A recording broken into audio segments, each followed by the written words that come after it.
G'day, and thanks for joining Woodworking Masterclass. I'm Steve, and welcome to my workshop. This series we've been making a period style side table with Cabriole legs and Dovetail drawer constructions. Now this is the final in this series, and it's time to put it all together. We've glued the tops up, we've made the carcasses, we've made drawers, made Cabriole legs, and now it's just time to assemble it all and put those finishing touches in. First of all, on the finishing touch, I've done a few things off camera. One was I've cut a rebate in the back of the carcass. That's to take a dust panel. All I used was a router, which I can't find. Here we go. Oop. With a rebate cutter on it, just set for the right depth to cut around there. And then you clean the corners up with a chisel and possibly a hand router if you got one, just for getting in there and cleaning it up. That gives you nice crisp corners. So we'll finish that bit up later on, but right now I want to make the apron. Now I went over to the router and I routed a bit of square stock with this profile. At the same time, I cut the top to size and used the same profile. So when we've got them on top of each other, they're going to look pretty grouse, I reckon. They still use that word? Okay, so what I've got to do, first of all, is cut a mitre on the apron. And I want the apron to sit on this way. So I'll start off on this side. Now, I'll start out on this side. And I'll mark where I want my first mitre cut to be. If you've got a docking saw that's accurate, by all means use it. If you've got a framing guillotine, use it. If you've got a table saw, use it. I can't afford any of those, and I like the old hand tools. So, we put this in here. Oh, it's got to cover the right way.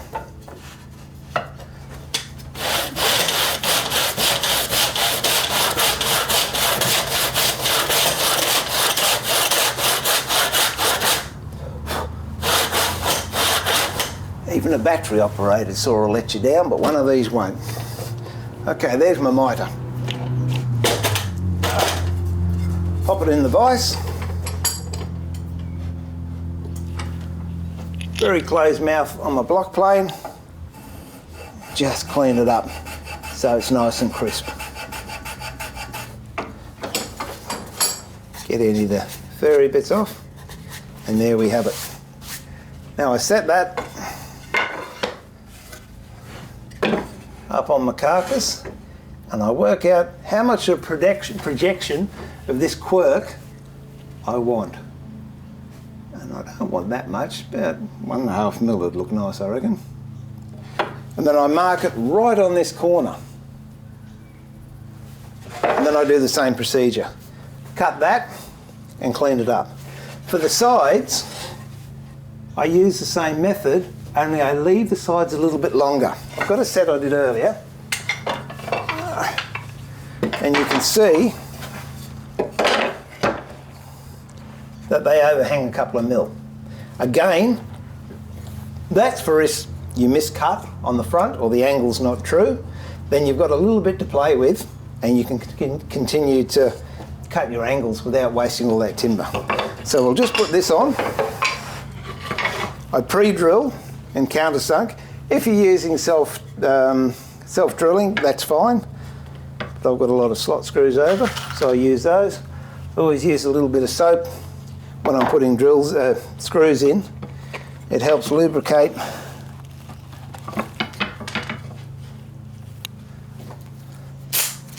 the drill thread going in. So I'll just put this on. Line up all the holes. Whoops, forgot my soap.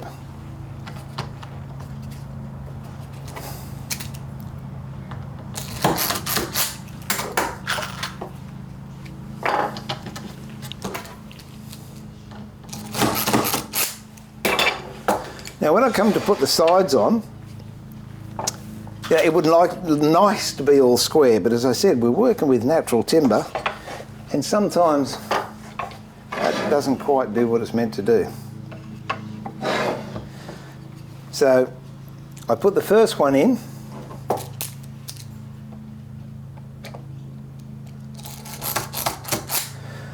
before I screw the second one in, I check along here to make sure I've got an even showing of that little quirk. Once you get that right,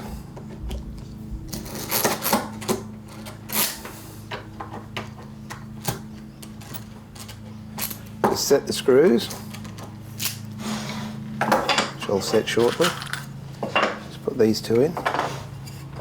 Same thing. I put the front one in.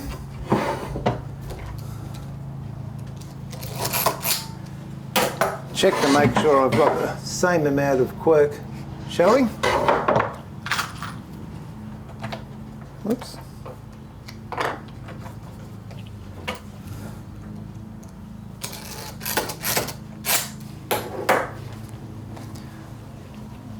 Use a normal screwdriver for this. When you're putting these side ones in and you're tightening, actually put pressure on the screw inward and that pulls the corner in. Same with that front. And then set the screws so they're all facing the same way. And then you're going to have to cut another piece to go on the back.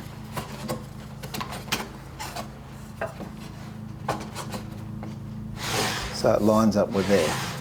Okay, I'll screw those on later on. No, I might as well do it now. And then what I want to do is just dress the drawer up a little bit. And what I'll do for that is make some cock beating. Going the other way, wouldn't it? There's two ways to do it. I'll find both ways.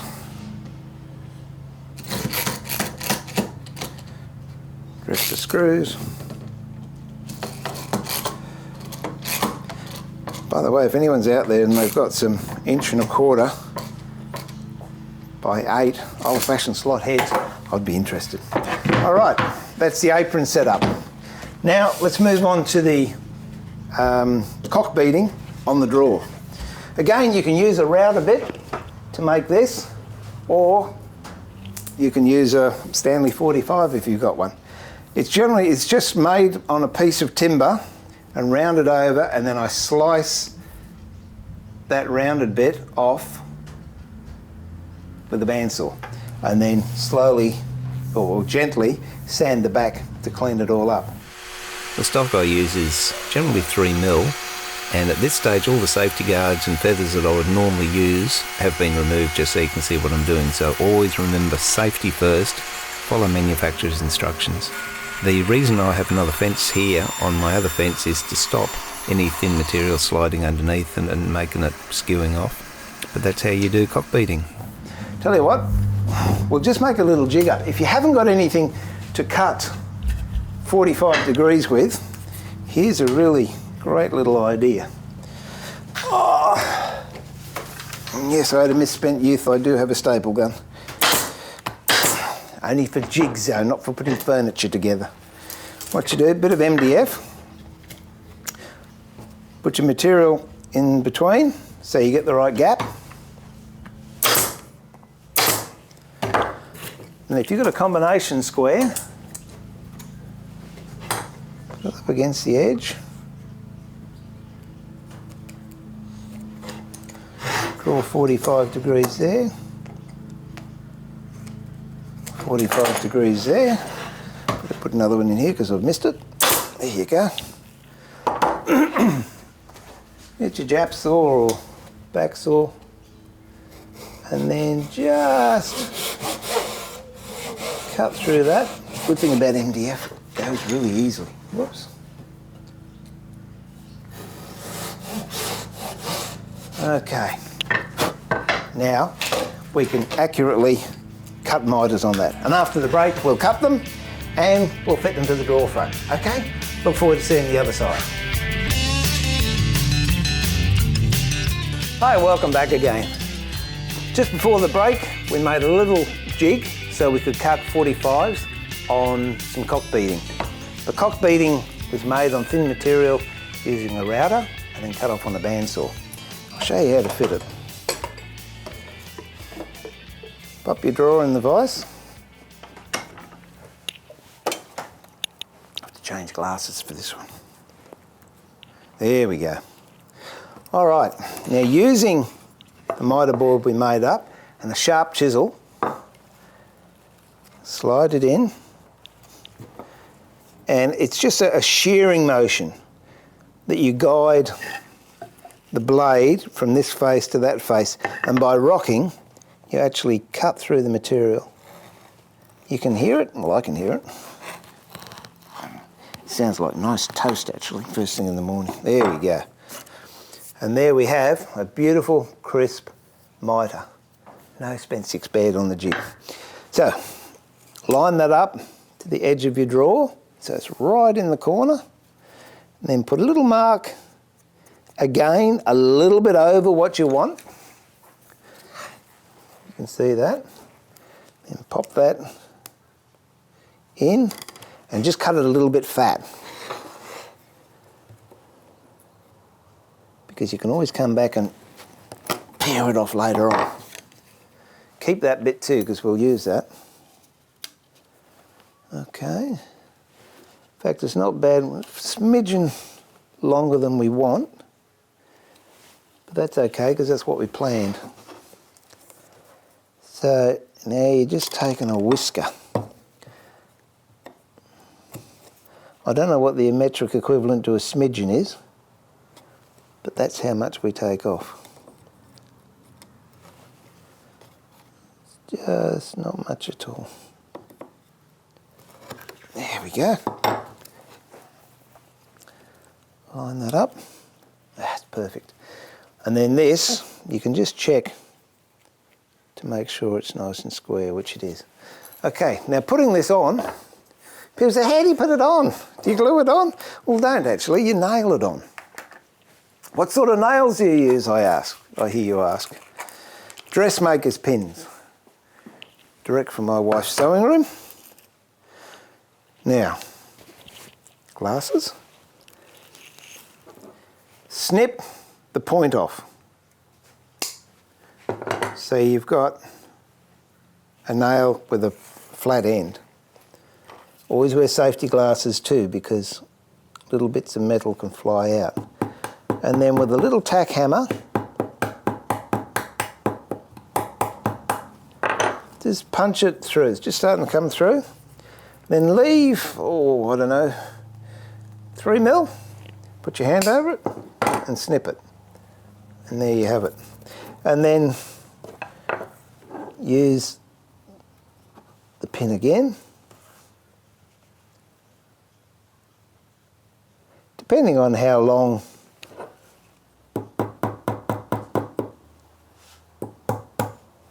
that one went. You want to see that? This, I tell you what, it's a big budget, this program, using all these pins. Okay, we'll do it again. But these are the finer parts of furniture making that I think sadly is being lost today. So do about 3 or 4. Tell you what, I'm not having much luck with those pins, am I? It'll come out of my salary. That's it. I'll wash the wife's car in the weekend, that'll make up for it.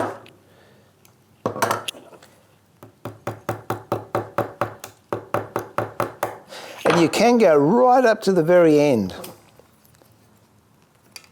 Providing it hasn't got a point on it, it'll be fine. But line it up and then just tap it in. And I did have here somewhere, there we go, just a nail that I've sharpened to the end, and it acts as a nice little punch, just to punch it in with.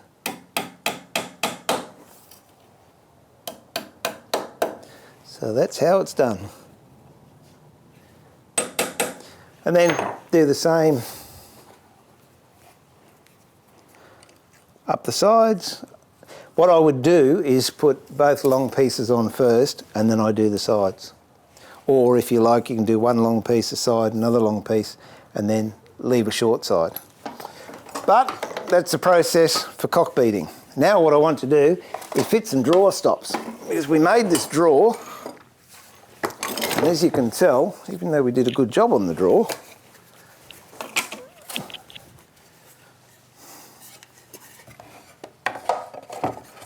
if we push it, it'll go straight in.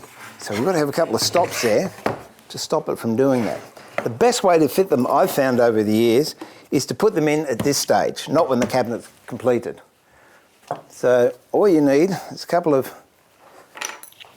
small little bits of wood. Make sure they're nice and dressed and they don't look daggy. A couple of spacing blocks, whatever you think is a fair thing.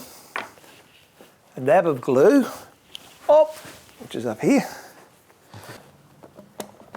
And what you do is make sure your drawer front is flush. In fact, I would fit these before I finish doing the cockbeating. So see how that's nice and flush? You can feel it. So now just a little dab of glue. Whoops, not a litre, just a dab on both of those under the bench. Then, I don't know if you can see this, but I'm going to put a block in here, and then the drawer stop up against it. Can you get that shot? You see that? Okay. So do that to both ends and make sure that the drawer's set up.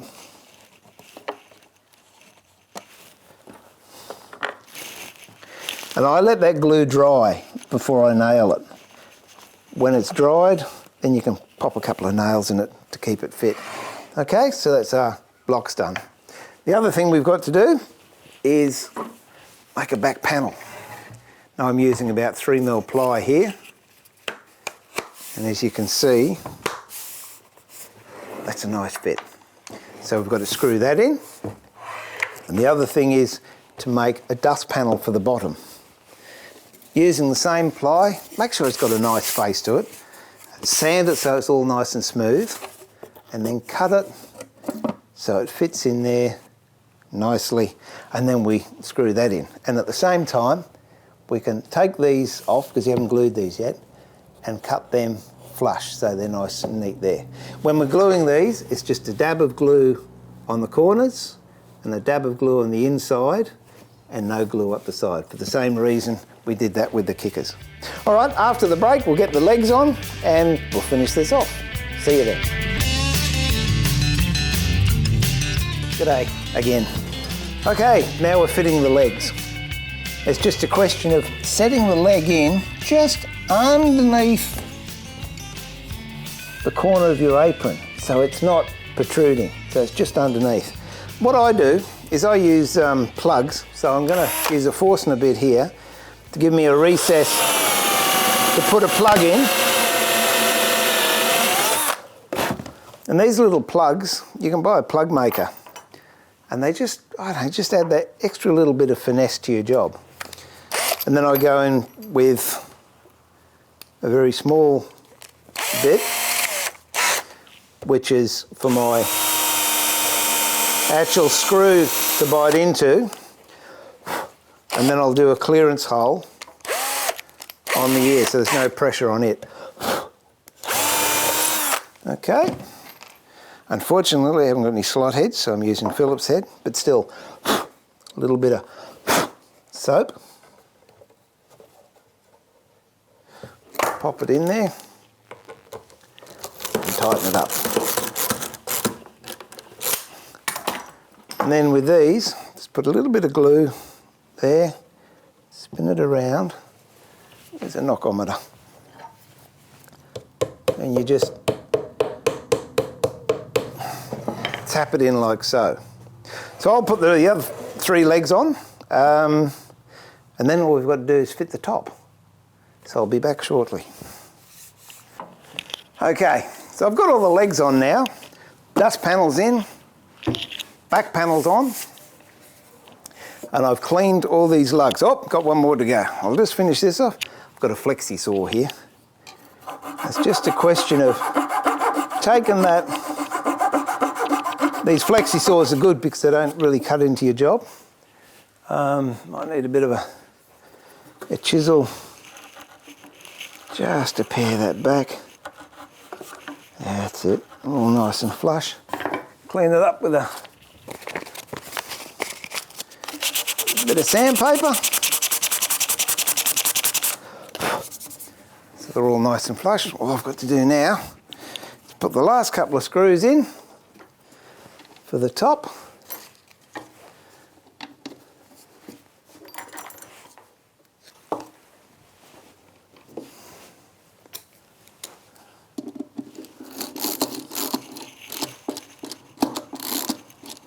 There we go. One more here. Because the opening's so small, you actually have to put these in on an angle. That's why I don't like those screwdrivers.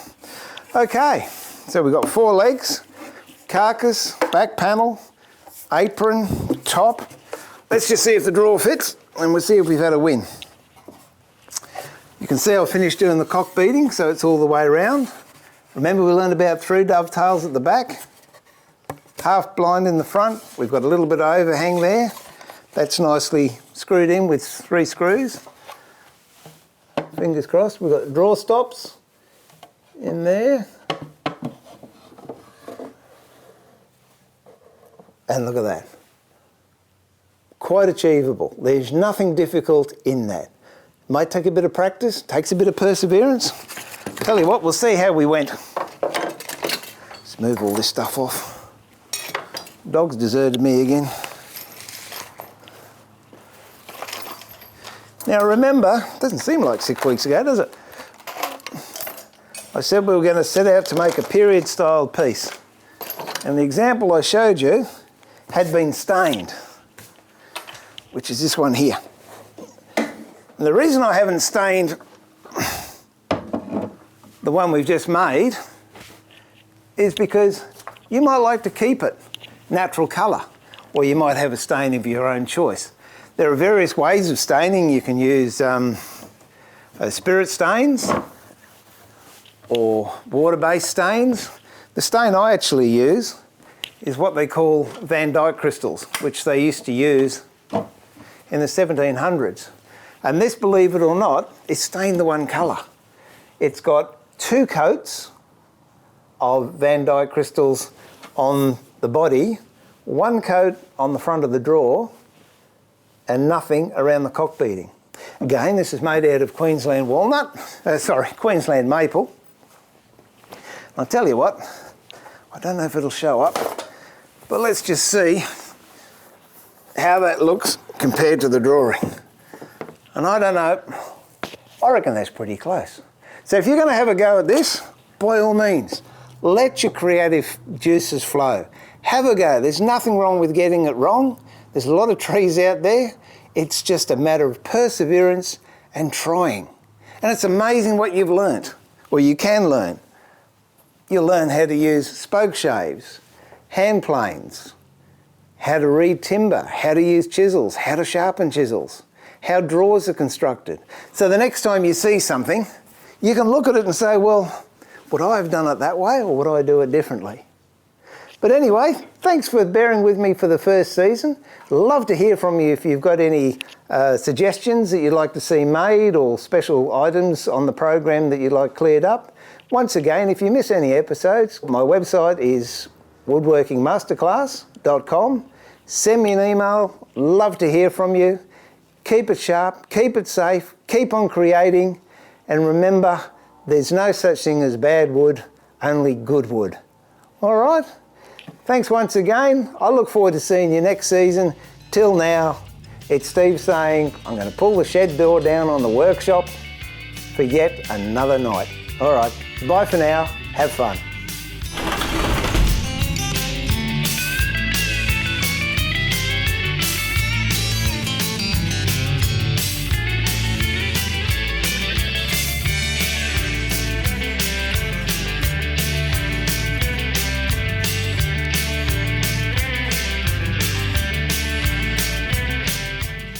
Seasons 1 and 2 of Woodworking Masterclass are now available on DVD. Call 31 Digital on 07 30 10 7331 or head over to the Woodworking Masterclass Facebook page to order. Grab a copy of Woodworking Masterclass on DVD and remember to keep it sharp, but more importantly, keep it safe and enjoy your woodwork. Hi, I'm Steve, Woodworking Masterclass, and Bob and I would love you to join us for the coming season. In that season, what we're doing is making boxes. One plywood veneer and solid edge, and one is solid timber with a raised panel lid. Along the way, I'll be sharing a lot of techniques and tips that I've found really useful in box making. So I look forward to having you in the shed soon.